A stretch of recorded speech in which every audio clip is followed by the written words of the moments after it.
Ces journal vous est offert par Sonas, l'assurance et la sécurité. Et la Sonas fait l'assurance autrement.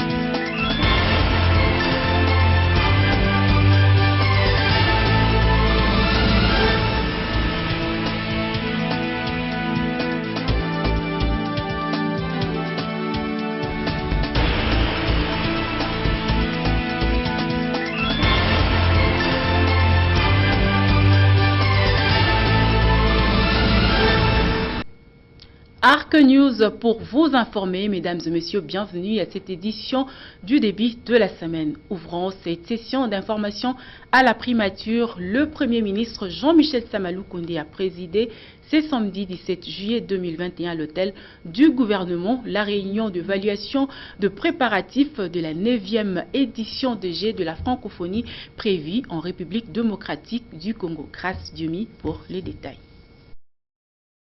Présidée par le Premier ministre Samalou Koundé, la réunion d'évaluation de préparatifs de la 9e édition des Jeux de la francophonie s'est focalisée sur des options qui permettront à ce que l'organisation des Jeux puisse prendre la vitesse de croisière de manière à ce que les livrables attendus pour le mois de juillet de l'année prochaine puissent être assurés. Le ministre d'État des Infrastructures, Alexis Guissaro, nous livre le contenu de cette activité.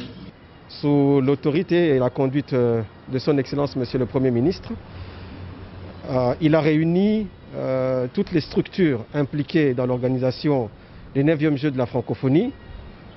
Il a donc réuni autour de lui tant les experts qui travaillent au sein de la francophonie, les ministères sectoriels qui sont impliqués, ainsi que le haut représentant et son équipe, le haut représentant du chef de l'État pour les Jeux de la francophonie.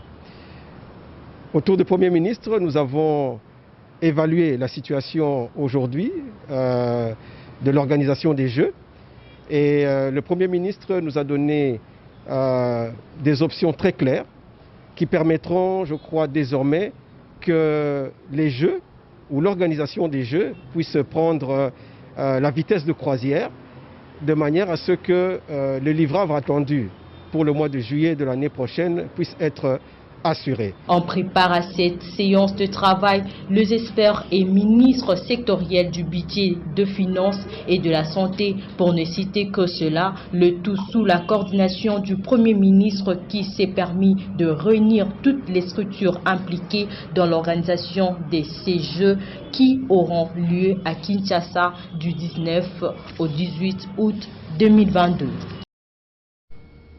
De la primature au ministère des Finances, Nicolas Kazadi, ministre des Finances et représentant du chef de l'État, Félix-Antoine Tshisekedi Tshilombo, président en exercice de l'Union africaine, sommet de chefs de l'État et de gouvernement à Abidjan, où plusieurs chefs d'État avaient rehaussé de leur présence à ces assises. Découvrons ensemble le contenu de la locution de l'argentier national Nicolas Kazadi au micro de Tite Lyongi et Konkoy. C'est donc le moment d'agir et les ressources IDA doivent nous permettre de relancer nos économies ainsi que le processus de développement pour aider nos populations à se remettre de l'impact de la Covid-19.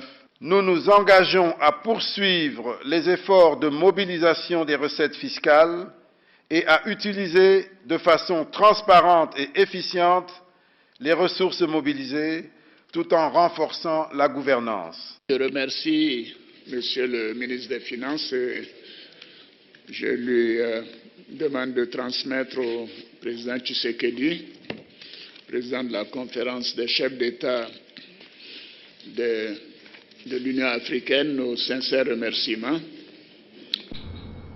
À la Banque centrale, le nouveau patron de la trésorerie en République démocratique du Congo, Madame Malangou Kabedi-Mbouyi, a pris effectivement ses fonctions à la tête de la Banque centrale du Congo suite à la remise et reprise intervenue ce lundi 19 juillet 2021 au siège de cette institution financière nationale avec le sortant Deogracias Mutombo. Cette passe intervient alors que le Fonds monétaire international a signé son accord de coopération avec la République démocratique du Congo pour un prêt de 1,52 milliard de dollars américains. Nous y reviendrons dans nos prochaines éditions. Aux droits humains, une série d'audiences a été observée ce vendredi 16 juillet 2021 où le ministre des tutelles Albert Fabrice Pouela, ministre des droits humains, a reçu le gouverneur du Sud Kivu, Teyongwa Bidje Kassi, ainsi que la délégation de la société civile de cette même province. Au menu, la situation carcérale des détenus et autres sujets relatifs à la situation humanitaire dans cette province. Images et commentaires. Une journée chargée pour le patron des droits humains en République démocratique du Congo, Albert Fabrice Pouela, toujours dans son combat de lutter contre les antivaleurs dans ce secteur, a accordé une audience au gouverneur de la province du Sud Kivu afin de discuter sur les conditions carcérales des prisonniers de cette province qui croupissent dans des cellules et bien entendu de faire respecter leurs droits. Nous avons échangé sur un certain nombre de questions qui touchent son secteur avec les Sud Kivu. Donc on a parlé des droits humains. Et les droits humains pour la province du Sud Kivu, c'est très important. On a particulièrement discuté des conditions de vie carcérale dans nos prisons, puisque depuis que monsieur le ministre des droits humains est aux responsabilités, je vois un engagement particulier de sa part pour améliorer les conditions de nos prisonniers. Donc on a évoqué les questions de surpeuplement dans nos prisons. Après ces échanges, Albert Fabrice Pouela a également accordé une audience à la délégation de la société civile où ils ont abordé certains points liés à l'administration pénitentiaire qui est sujet de nombreux problèmes pour cette province. Monsieur le ministre qui nous a reçus comme délégation de la société civile du Sud Kivu, et il était question d'échanger beaucoup plus sur la problématique de l'administration pénitentiaire. Aujourd'hui, ça pose problème, le traitement au niveau des prisons, au niveau des cachots, que ce soit à la police, que ce soit au niveau du parquet. On sent vraiment qu'il y a un problème très sérieux. Il y a un nombre pléthorique de détenus dans les prisons, et toutes les 5 prisons de la province du Sud Kivu.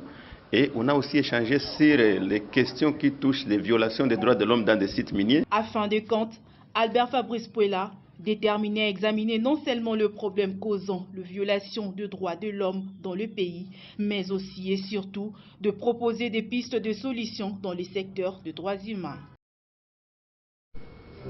Le ministre de Postes, Télécommunications et Nouvelles Technologies de l'Information et de la Communication pétentique, Augustin Kibasa Maliba, et son collègue de l'enseignement primaire, secondaire et technique, Tony Mwaba Kazadi, ont décidé de réunir leurs efforts pour assurer la connectivité des entités éducatives en République démocratique du Congo dans le cadre du système d'interconnexion des établissements éducatifs SYNTED. Ceci a été annoncé dans un communiqué rendu public le vendredi 16 juillet 2021 où le ministre de Pétentique indique que cette démarche a pour objectif d'améliorer la qualité de l'éducation dans un contexte de la gratuité prônée par le président de la République démocratique du Congo et président en exercice de l'Union africaine Félix Antoine Tshisekedi Tshilombo.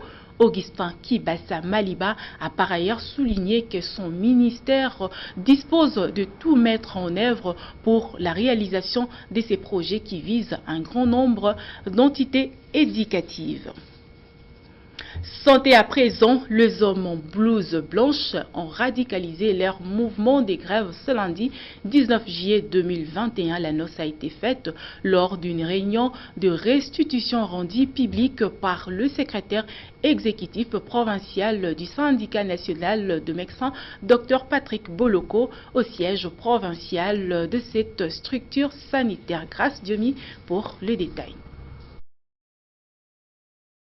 Ils se sont réunis au siège du syndicat national de médecins en vue de recueillir les avis et considérations des assemblées générales tenues dans les différentes sections en date du 17 juillet 2021 sur la restitution du compte rendu des négociations qui ont eu lieu à la même date entre le gouvernement et le bon syndicat de médecins en rapport avec les revendications de médecins de service public de l'État.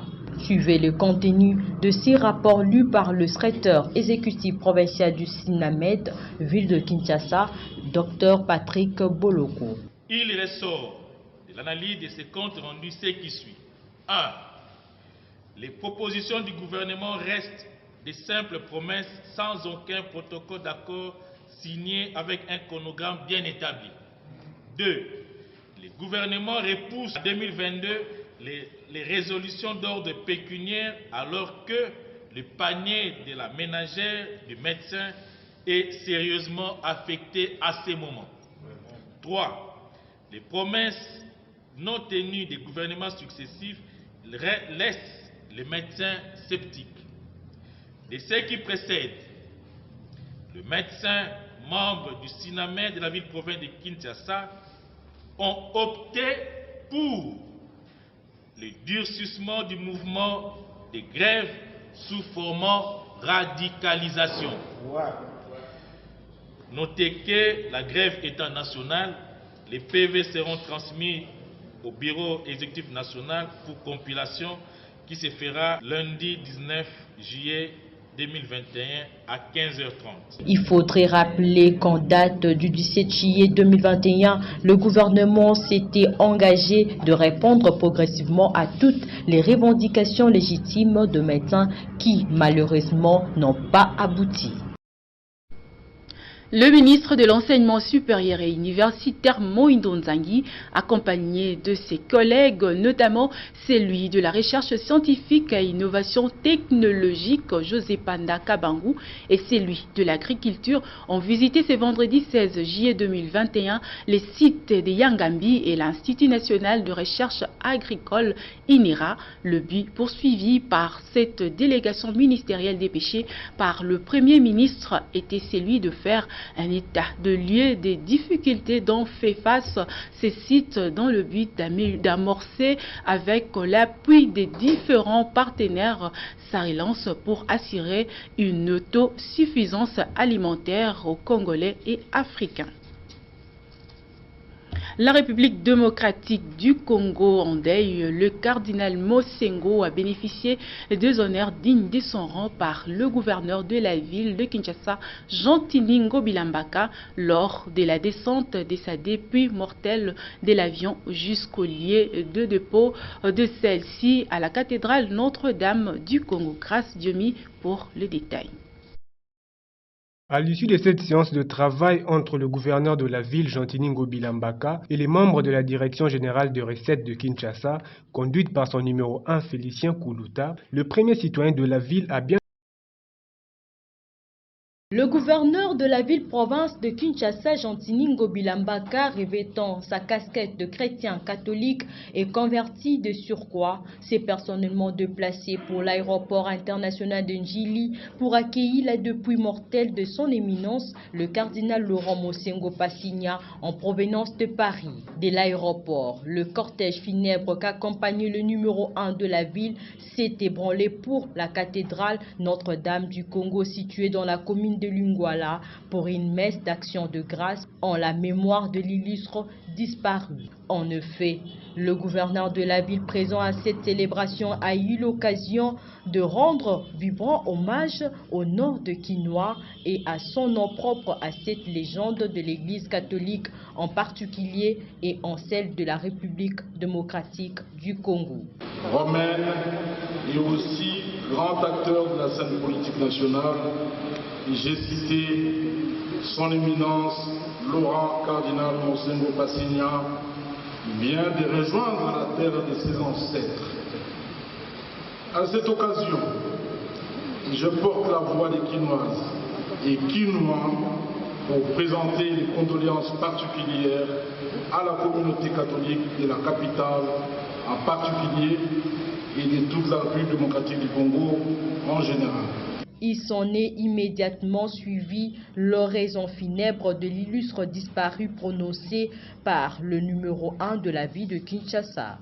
Ces hommages sont un devoir difficile mais important car ils permettent de conserver pour la postérité les souvenirs de leurs hauts faits, leurs valeurs humaines ainsi que leur héritage intellectuel, moral et spirituel. Malgré la douleur ressentie en cet instant et qui transperce le cœur, nul moment ne serait plus propice à un éloge appuyé à l'illustre disparu. La mort vient de nous ravir un baobab, un monument, un ancrage dont Kinshasa et le pays tout entier avaient encore besoin. À la fin de cette cérémonie, le patron de la ville-province de Kinshasa a eu de mots justes pour présenter ses condoléances le plus sincères à l'archevêque de Kinshasa en la personne du cardinal Fridolin Ambongo ainsi qu'à tout le Congolais. Restons toujours dans ces chapitres noirs, l'ancien archevêque de Kisangani puis de Kinshasa, le cardinal Laurent Monsengo a été honoré par 2 croyants catholiques et des milliers de personnes depuis l'aéroport de Kinshasa où sa dépouille mortuaire a été accueillie aux cathédrales Notre-Dame du Congo. Je vous prie de suivre l'essentiel de ce reportage. L'arrivée de la dépouille mortelle du cardinal émérite Laurent Monsengo Passigna est bel et bien arrivée à Kinshasa ce dimanche 18 juillet en début d'après-midi. Un cortège de véhicules s'en est immédiatement suivi pour permettre à la population congolaise, quinoise en particulier, de pleurer celui qu'ils appelaient affectueusement Tata Cardinal. L'ambiance était très pathétique sur les artères de la ville-province de Kinshasa.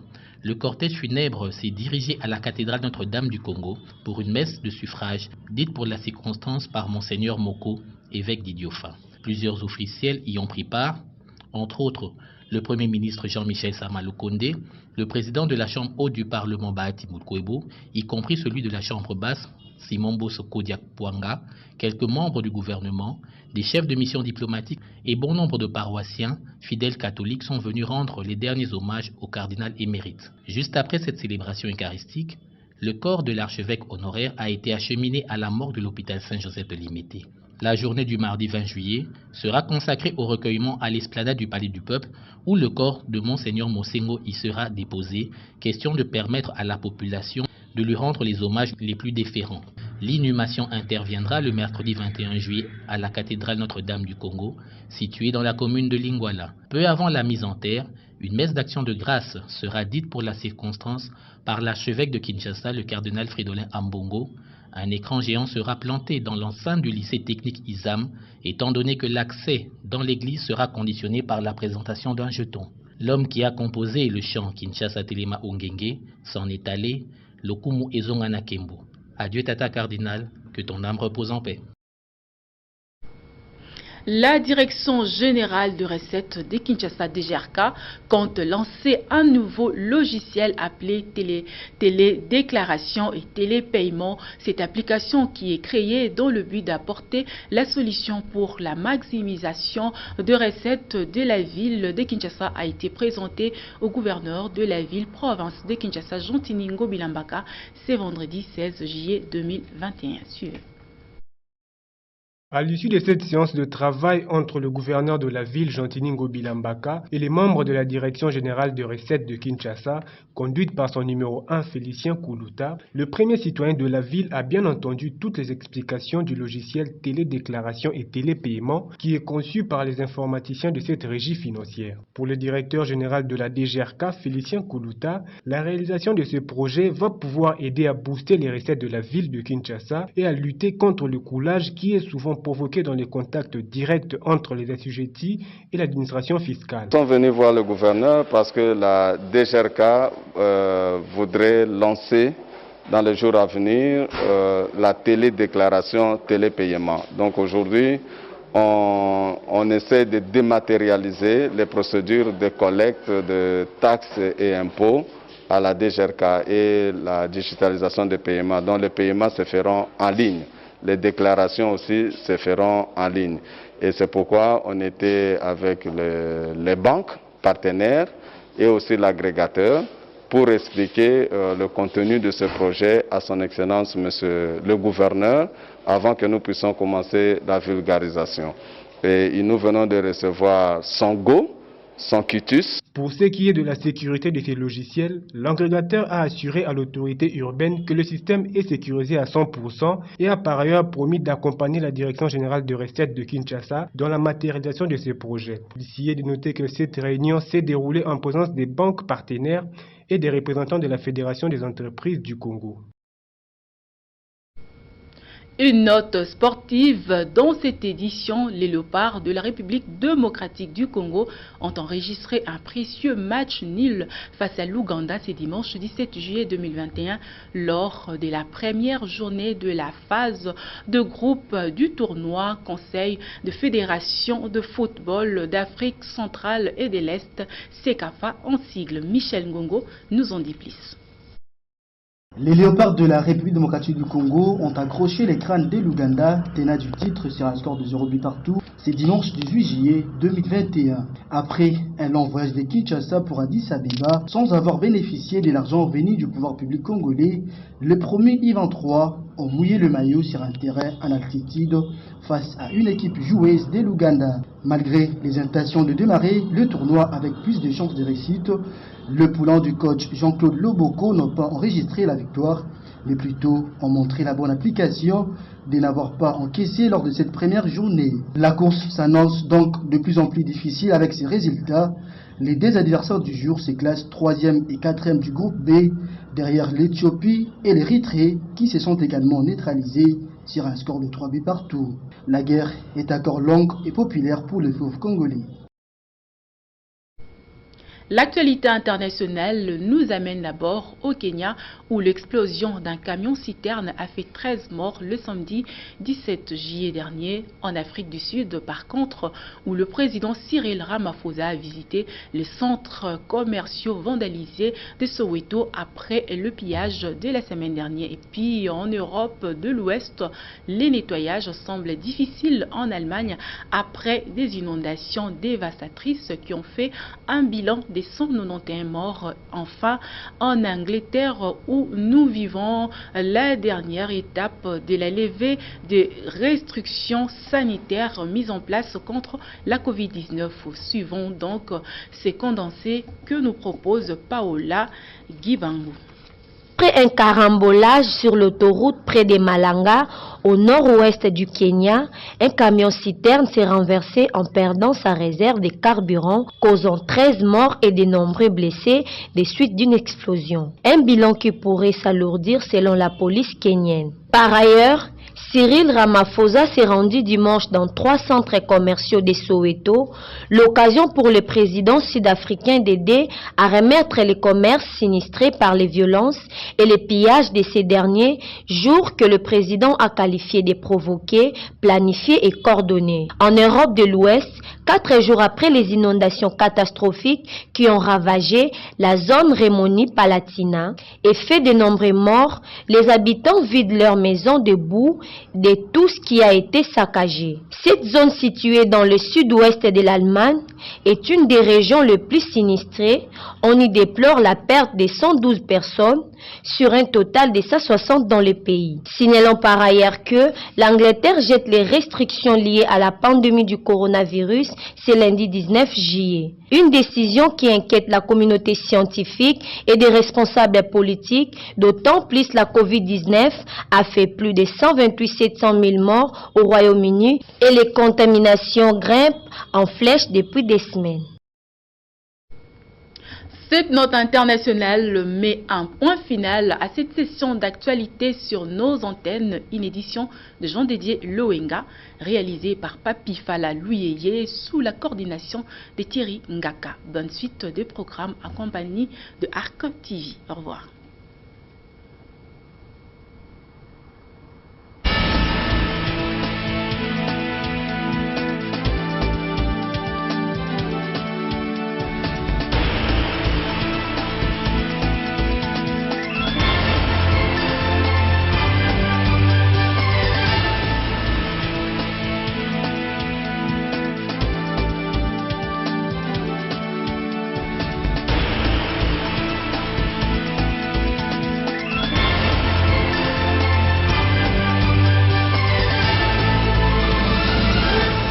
Ce journal vous est offert par Sonas, l'assurance et la sécurité. Et la Sonas fait l'assurance autrement.